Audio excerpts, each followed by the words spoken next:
Today on Locked On Red Wings, the Jets send the Red Wings into a tailspin as they lose 7 of their last 8 and their 4th in a row.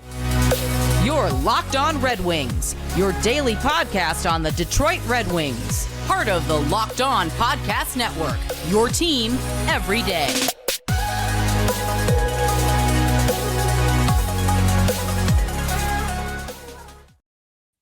Welcome back to the Locked On Red Wings podcast. We are your hosts, Brian Fisher and Scotty Bentley. I'm a podcast producer for the daily JAWWJ News Radio podcast. Well, Scotty's host over at Locked On Tigers, as well as a freelance journalist for the Detroit News. And today's episode is brought to you by Sleeper. Download the Sleeper app and use promo code LOCKEDONNHL to get up to $100 match on your first deposit. Terms and conditions apply. See Sleeper's terms of use for details. Scotty, we have one injury update / note to address, and I'm going to say it real slowly. And if I'm lucky, maybe it'll last 30 minutes and we don't have to talk about the loss. All right? Are you ready? Yeah, let's try it, dude. The Detroit Red... I can't do it. I can't follow that bit. I can't follow through on that bit. The Red Wings placed Ville Husso on the IR officially today. That's really it. We already know that was happening. They signed Michael Hutchinson to the 1-year deal yesterday. Obviously, James Reimer got the start against the Winnipeg Jets in the 5-2 loss yesterday by the time you guys are listening to this. And Scotty, as is our new tradition, give me your one word to describe. It doesn't necessarily have to be this game. It can just be the one word that describes what you're feeling after a loss like this. Pain. I don't know, man. I think that my word is if it's not as dramatic as the word I'm going to use, it's definitely some lesser dramatic synonym, and that would probably be worried. I think earlier this week, maybe it was the end of last week. Time is not real. I mean, technically, you're right. It is a construct. Right, exactly. I had said something where I was like, yeah, until it becomes like a true, like decent sample size, pattern, that I was going to refrain from being too worried or too upset over these losses in a vacuum. But enough losses in a vacuum have piled up to lead to a trend and a legitimate period of time to where now I know some people got there way before I did. But I mean, I don't know how it's possible to not look at these last, 7, 8, 10 games and be oozing with confidence. Yeah. I mean, my word, Scotty, is spiral, and very similar reasoning. As to, are you okay? Oh my God. Did you hear that? Yes, I heard that. That was crazy. That was my hand on my desk. That was very painful, but I'm a dog, so I'm going to tough it out and not cry. But do you want to spend the next 25 minutes talking about and working through your feelings on how you hit your hand so you can talk about the really loss? Want to just don't want to talk about this game. I want to say a bunch of expletives at the moment. My hand is in so much pain. I'm just trying to play it cool. You're doing a fantastic job. No one even knows that you're hurting right now. Yep. All right. Enough goofing around. We have to unfortunately talk about, and I don't want to sound, what I'm about to say is going to sound probably reactionary, but I mean this wholeheartedly when I say it. That might have been the worst defensive performance this team has put on all season. And we saw this team go down 5-0 against the New York Rangers earlier in the season. And I know they started off this in the first period, they played fairly well and they were actually playing, pretty strong hockey up until Pionk's goal where he just deflected it down as a good tip off the point from the shot from the point. But from there, man, it just completely devolved into, we talked with Max yesterday. It devolved into every single problem that he pointed out with this team, in the next, I would say 50 minutes before the Red Wings decided they were going to do their third period push and try and make it close. In the defensive zone, it was just the worst level of puck watching from every defenseman, every forward in the defensive zone. It was losing every single battle along the boards for the puck. It was when they would get the puck in the defensive zone and try to break it out, the passes would be abysmal into the feet of players, into players who aren't moving their feet and trying to get up the ice with speed. And then in the neutral zone, just losing the puck and it coming back down. That was the halfway point of the first period on until maybe the start of the third period, if you want to be generous, where they started their third period Well, push. The second was abysmal. The second was a disgrace to defenses everywhere, your men's leagues included. Like that, I mean, that was genuinely. They almost gave up 20 shots in the second period alone. I think it was 17. I'm pretty sure at the end of the second period, the Wings had 17 shots on the night, and the Jets had 17 shots in the second period. I think that's a real stat. It was remarkable, and it was not only like clearly shown in just like watching the game and just seeing the opportunities that they were getting, all the goals, right? And like, that's like a captain obvious thing to like, bring up obviously, but it's remarkable how it was consistent. That again, that second period was just horrific. Well, and that you bring up a good point, right? Like a lot of times when we talk about the defense, we always emphasize and specify team defense. But this was one of those games where the defensemen were really very bad, to the point where the line blender, the pair blender, came out in the third period. The only pair that stuck together was Petrie and Sherratt, because I'm going to say it, they have been the most consistent defensive pairing on this team in the last, even when this team was playing well. And that is a crazy sentence that came out of my mouth. Last season, I mean, obviously Petrie wasn't on the team last season, but if I were to tell myself last season that Ben Sherratt would be one of the most consistent defensemen on this hockey team, I would have been like, you're crazy. You're lying to me. But it's true. They have been. And, I talked to some people in the YouTube comments earlier today, because sometimes they actually are sane. And this comment brought up a good point. And a lot of it probably has to do with just the fact that you have two guys together who have a ton of experience, who know the game and know how to do the little things. And they're just meshing really well. And I think that's what's happening right now with Petrie and Sherratt. Now, they're not perfect either. That fifth goal was a complete breakdown on their part. Like that fifth goal that had happened was because Petrie, Sherratt, like every forward decided they were going to crash and chase the puck into the corner behind the net, leaving Velarde and Scheifele just sitting there in front of the net with no one there. The puck ekes out to Velarde. He goes cross-crease to Scheifele, bury the goal. But that was the fifth goal. You're already at the third period push because you've given up 4 goals up until that point. And we can go down, and I mean, just let's screw it. Let's do it. Let's do a breakdown on every single goal that the Red Wings allowed in this one. The Pionk one, the first goal that was scored against, that's whatever. The Red Wings had a pretty good, strong first period. They came out, I thought, playing pretty well. They actually had a pretty hefty advantage in expected goals for. They had a 68% advantage, or 68% share at 5-on-5 in the expected goals for category. They had 1.49 expected goals for and 0.69 expected goals against. The Pionk goal was just a really good deflection on a shot from the point. Nothing Reimer can do about that one. But then from there, it just completely dissolved and devolved in the second period. The Nikolai Ehlers goal was just one of those. Jake Wallman and Morris Seider, Scotty, have had a rough go of it as lately as a defensive pair. And we've talked a lot and defended them by saying they get the toughest minutes, they get the toughest matchups, they get the toughest deployments. And all of that is still true. But if you're going to be the number one D pair on a hockey team, that is always going to be the case.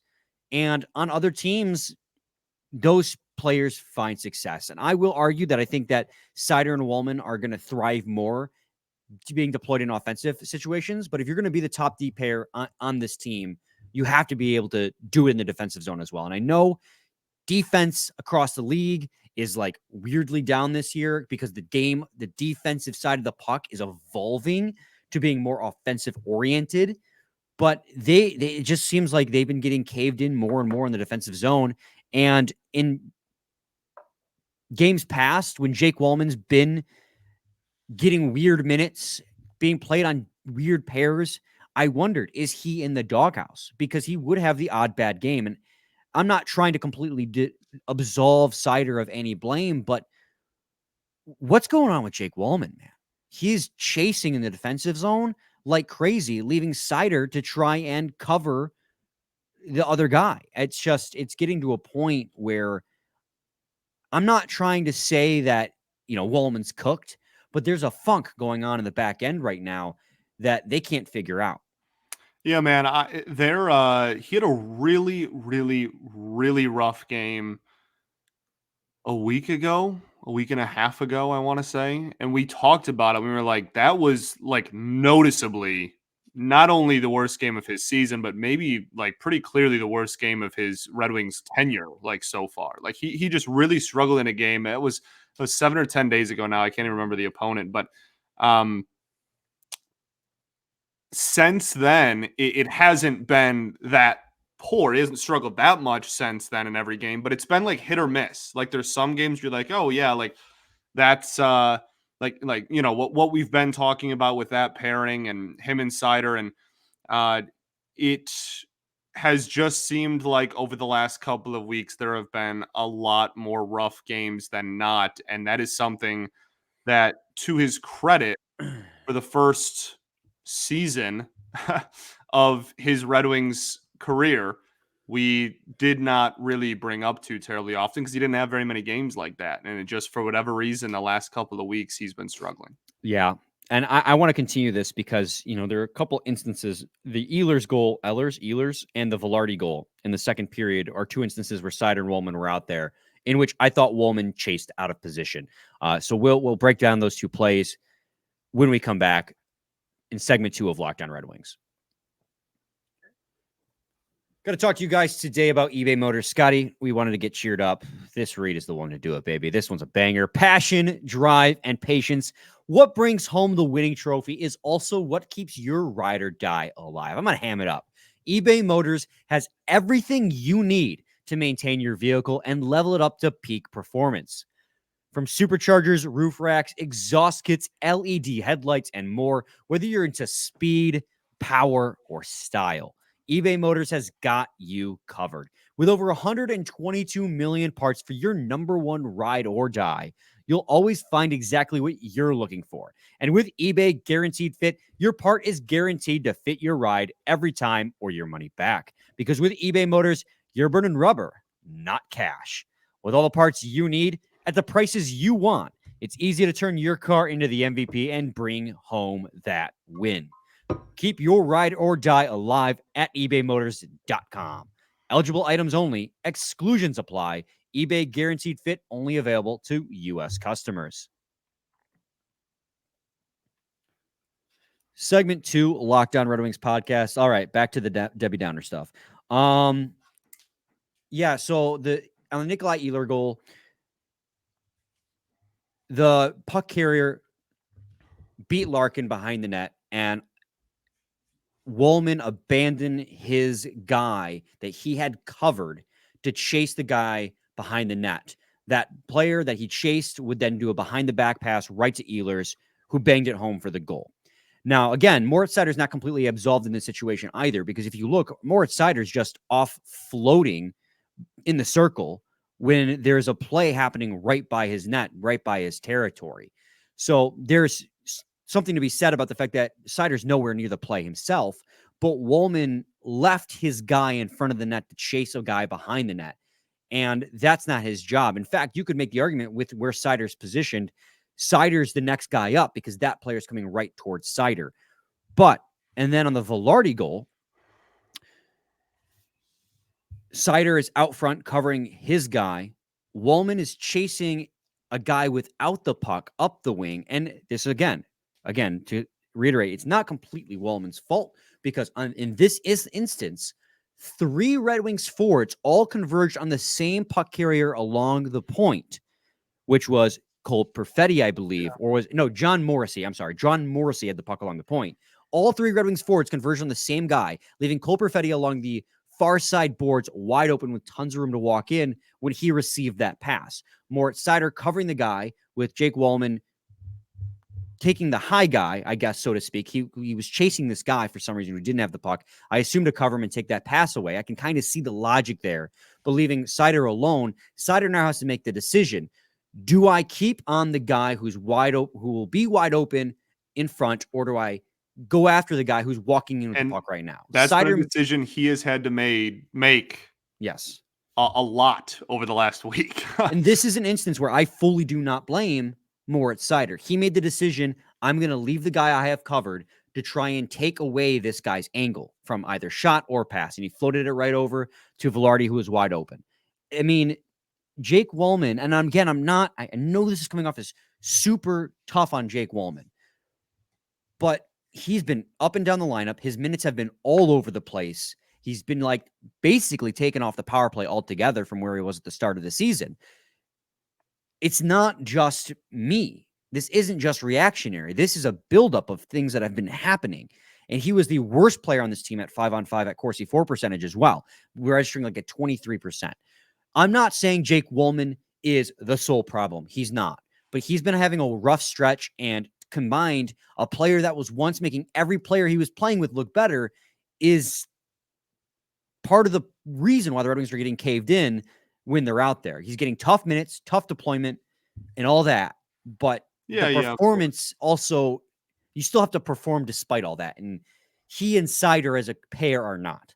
For sure. And I think in a lot of like your breakdown there, like it's also worth noting that the forward defense continues to be atrocious. I thought Dylan Larkin struggled mightily defensively in this hockey game. I thought that there was, I mean, we talked, you just talked about it a little bit there, but there was several, and several's like putting it lightly as well, instances in which Larkin was very just straight up like wrong positioning, poor decision making on the defensive side of the puck, etc. And that's not just to point out Larkin either. This is a team issue, right? Yeah. And we're bringing up instances of specific players, but it is very much a team-wide thing. And the forward core continues during this stretch to just have absolutely pitiful defense. Yeah, and like I think it is worth noting too. I believe Larkin was one of those three forwards that was converging. And if you want to play, okay, let's defend Jake Wallman, because like I said, I can see on the Velarde goal, I can see what Wallman's thinking. Because all three of your forwards are out of position, nobody's covering the high guy. So Wallman's following and shadowing the guy who would be the high guy in that situation. But that leaves an inevitable, what ended up being a 2-on-1 in dangerous territory on Moritz Seider. I think Jake Wallman is an incredibly talented defenseman, but he's just going through a rough stretch right now. It caused the D pairs to get mixed up. And with as far as before I get into that, when it comes to Dylan Larkin, I'm willing to give him like a little bit more time to get back to it. Of course. After coming the second game off having a week off due to being knocked out. But the D pairs got mixed up. Sherratt, I believe, got paired up with Seider. No, I'm sorry. It was Gostisbehere with Seider. Sherratt with Petrie remained, and then Mata with Wallman. And at that point, like the chaos kind of calmed down defensively. Granted, that's a very short sample size, but it did. Plus, it was closer to the end of the game. Chaos calming down in a 3-4 goal game is like whatever, I guess. It's 2 just or 3 goal game. It gets incredibly frustrating. And also to be noted that Gostisbehere is another player who's been just like a glass roller coaster cannon lately. Yeah, it has been absolutely a glass cannon. It's been he's good at what he's good at, and there's certainly been a lot of moments where he's been hung out to dry. Well, for example, the Axel Janssen Falabi goal. That's a guess on how that's pronounced, guys. I'm really sorry. That's an F and a J and an A all together. I'm taking a guess. I feel like you're close. I might be close. But, that was a breakaway goal that occurred because Gostisbehere misread the angle on the pass off the boards. Completely missed it, leaving Janssen Falabi, I'm guessing again, Falby, might be Falby actually. The J might be completely silent. Anyways, left him completely alone. he tried to read the puck off the boards and misread it, and then he just comes in and scores. And, you know, with the situation with goaltending right now, like, we're in a really tough stretch. The Red Wings have been super banged up with injuries, and we've been very lenient on criticizing this team during that stretch. We still said they still got to find a way to steal wins despite that, because every team in the NHL goes through this, right, Scotty? But they won. They played a good game against the St. Louis Blues, and they won that hockey game. Outside of that, it's been pitiful loss after pitiful loss after frustrating loss and after boring loss. You know, all the losses, just there's not really much going for them. Now you're healthy up front, but your goaltending's hurt. So this stretch of 3 games, you need to insulate your goalies more than ever before. You have to play the best defense you have ever played. And they went out there and had one of their worst defensive performances and absolutely left James Reimer to high and dry. As much as critical we've been of James Reimer this season, and how I think that, like, he's, you know, I was hopeful that maybe he'd have a little bit of a rebound. To me, he seems like he's definitely on the downward slide past his prime type thing. I don't blame him for a single goal against in this game. He was left hung out to dry. He even had a beautiful save on Cole Perfetti in the third period after they mixed up the lineups, because Gostisbehere chased, leaving Moritz Seider again alone in front of the goalie with no help, trying to cover 2 guys. Right. Again. Yeah. So you got to insulate your goalies, and you had the worst defensive performance I might have seen all season long. Agreed. 4 games in a row lost, 6-1 in their last 8, and out of a playoff spot right before Christmas break. Fantastic. All right, Scotty, I'm sorry. I know I went on for a while there. I'm out of breath. I got to catch it. When we come back, we'll talk about Patrick Kane. He continues to heat up. And we'll talk about what these next 2 games mean for the Detroit Red Wings when we come back in segment 3. So stay tuned. A new NHL season brings all sorts of possibilities.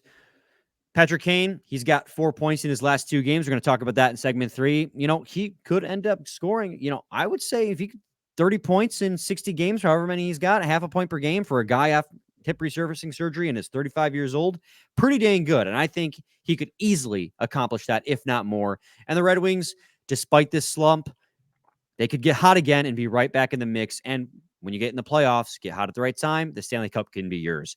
And you can win big by playing daily fantasy hockey on Sleeper, the official daily fantasy app of the Locked On NHL Network. Sleeper is the number 1 choice for daily fantasy sports, and especially daily fantasy hockey. Because with Sleeper, you can win 100 times your cash in daily fantasy hockey contests. All you need to do is pick whether studs like Patrick Kane, Alex DeBrincat, Dylan Larkin, and Moritz Seider will record more or less than their sleeper projections for things like goals, assists, saves, plus, minus, and more in a given game. To win 100 times bet on Sleeper, you need to correctly predict the outcome of 8 player stats. You heard me, Red Wings fans. You can win 100 times your money playing daily fantasy hockey with Sleeper. So start paying attention and nail your picks so you can start winning big. Use promo code LOCKDOWNNHL and you'll get up to $100 match on your first deposit. Terms and conditions apply. That's Lockdown NHL. See Sleeper's terms of use for details and locational availability. Segment 3, Locked On Red Wings podcast. Oh, that's not what I want to do. I do not want to go back in time and have to do segment 2 over again. No, I mean, the thing you said at the end there is a good point too. I mean, obviously we've been talking about the struggles they've had the last 10 games with health, but even with, like, for me personally, and maybe this isn't how everyone else views this, but like, if they were losing all of these games 5-6, I'd be like, okay, we clearly have a huge goaltending issue. And the defense is, I'm assuming, continue to struggle for giving up, you know, consistently 5-6 goals a night. But the offense is still here. They're healthy. There's a semblance of an identity. There's something to move forward with. The goaltending's hurt. The defense has been terrible. And even though the forward core is healthy, the offense has fallen off a cliff. Mm-hmm. All at the same time. That is happening. I got a fun stat for you, and when I say fun, it might send you into a vicious depression. So get ready for this. The Red Wings in games where they score 3 goals or less, and this was on the broadcast, so if people were paying attention, they would have seen this. 0-12-1. Nice. The Yeah. Red Wings have Okay. not won a single hockey game in which they've scored 3 or fewer goals. You know what that screams to me? This team cannot play defense, and this team has a major issue in net. And these are things we've known. Even when they were hot, Scotty, and playing super well, we pointed out their flaws, and people called us Debbie Downers. They're like, just enjoy it. And we were like, it's not sustainable. And it wasn't. And I think they'll get hot again. I really do, because I think that is just the story of this season. This is a team that has a lot of new pieces, a team that is, believe it or not, still relatively young and has a lot of young players on the way with still a relatively new regime in place behind the bench. They're going to struggle to find consistency. This is what an improving team looks like.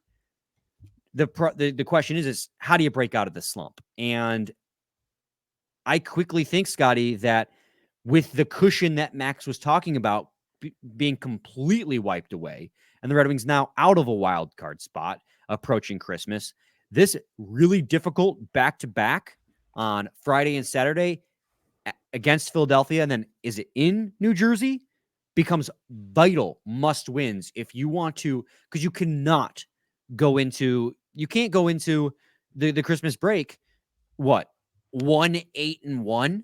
You can't lose those two. You can't go in with even if you win just one, I almost feel you have to win both just to right the ship and go into Christmas break with the right mindset. Yeah, I'm not gonna say that it's like quote unquote must win for like the season. Just because that 2 games in December at the end of the day, whatever. But I certainly understand from a momentum perspective. You are right. You need to at least. I mean, even if you could walk out of here with 3 points, you know what I mean. Yeah.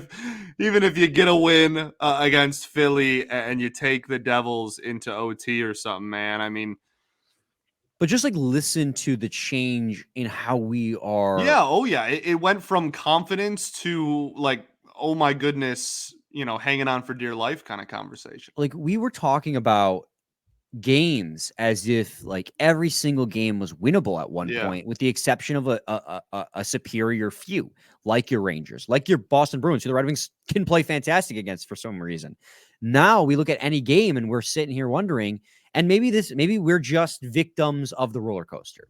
Maybe we are the type of fans who will, when their team's high, we're high, and when the team's low, we're low. But I'm looking at these 2 games. The Flyers are playing really good hockey. They just beat you 1-0 over the weekend because they suffocate you with the way they play defense. And then the Devils are, granted they've struggled a little bit this season early on. They're still a really talented hockey team. That's a really tough back-to-back to try to right the ship about. And I'm when I say it's also with a 4th string goaltender for one of them. Exactly. Yeah, one of them is going to be Hutchinson. I highly doubt you're going to do Reimer. A guy who wasn't being paid by the Wings going into the year is now going to be in net for one of these games. So, yeah. A guy who literally did not sign not an NHL deal, an AHL deal until last week. Right. He was up on a professional tryout the first 20-some games of the season and this isn't a shot at Michael Hutchinson. He's earned his spot on the ground. No, I'm kind of pumped to see him, to be honest with you. Yeah. But yeah, he's a good story. This is right. This is just not where the Red Wings thought they would be, and certainly didn't plan on this, or else, he would have been under contract a while ago. So it's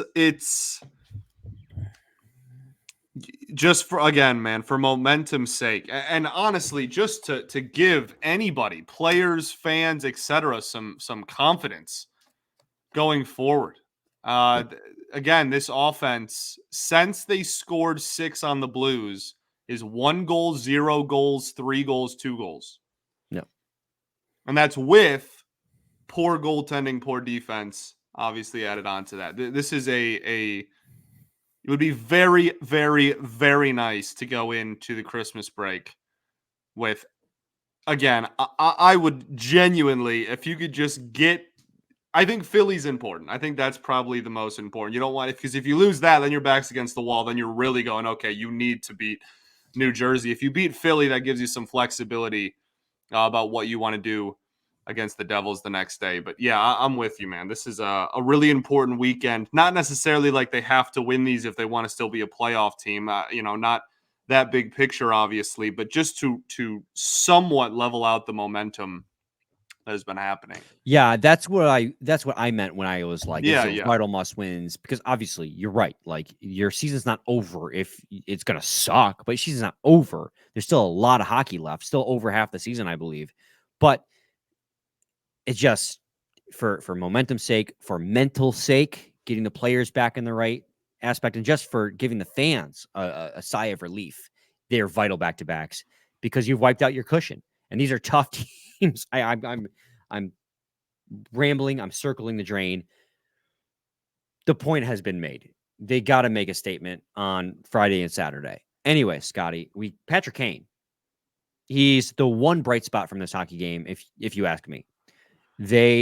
He's got 2 points in this game. He had a goal and an assist. A beautiful feed to Olli Maatta for his first goal of the season. A great shot by Maatta too, using a screen in front of him to fool Laurent Brossard in net with just a beautiful snapshot. Whenever Olli Maatta scores, I go, wow. Because you just never expect it. You just never expect it. But it was a beautiful feed from Kane. And then on his goal, he gave the outlet pass, or I guess the inlet pass. It was the pass to Dylan Larkin breaking into the zone. I know I tried to do a thing there. It wasn't funny.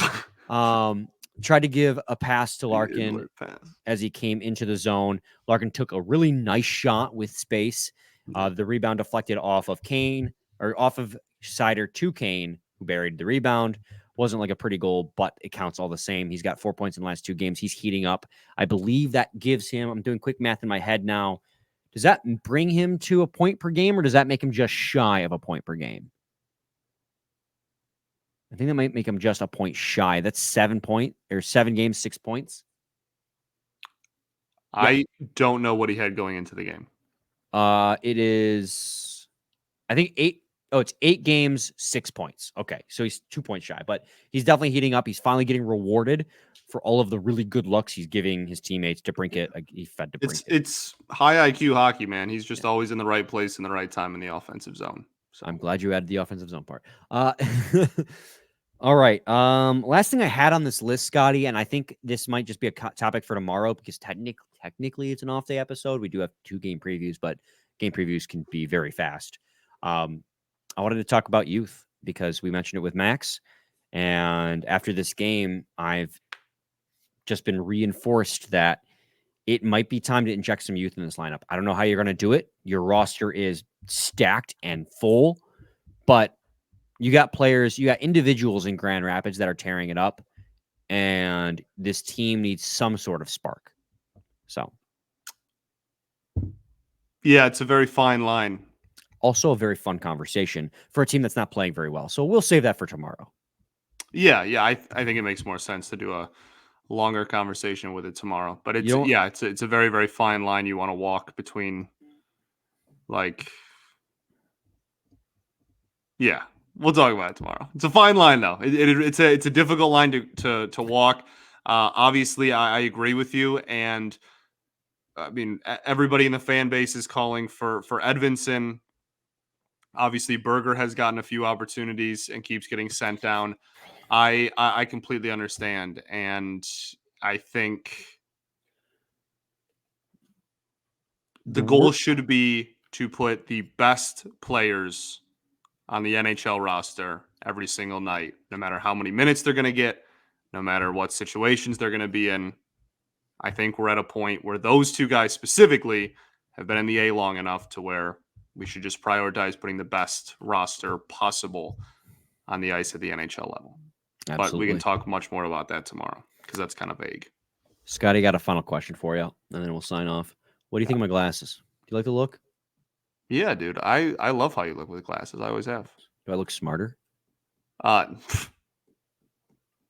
You look good. He laughed, didn't give me an answer. So I'm going to Correct, assume yeah. he meant yes. Super intentional. Wow, that's a crazy assumption. That's why you don't Well, look smart, because You that's a left the door poor open for assumption. me. You left the door open for me. So I'm going to interpret that how I want. So Scotty confirms I look both handsome and very smart. Handsome We're for back. sure. Handsome for sure. All right. Well, I'll be back tomorrow. I don't know if Scotty's still going to have a job. So stay tuned for Friday's episode of Lockdown Red Wings. Well, we send you into, I guess we could say Christmas weekend, although I think we're going to have a Christmas episode because we have 2 games to break down. So We should, yeah. I think the day after we won't, but I think the day of we will, yeah. Because we record the night before, blah, blah, blah. Any final thoughts, my friend? We ball, baby. My ex-friend, after those last couple comments. We do ball. We'll be back So with a new sorry I called you good looking, man. Really, But not I'm a smart. bad guy. I'm such a bad guy for saying my friend's handsome. That's crazy. You're a villain. Same time, same place. It's your team every day.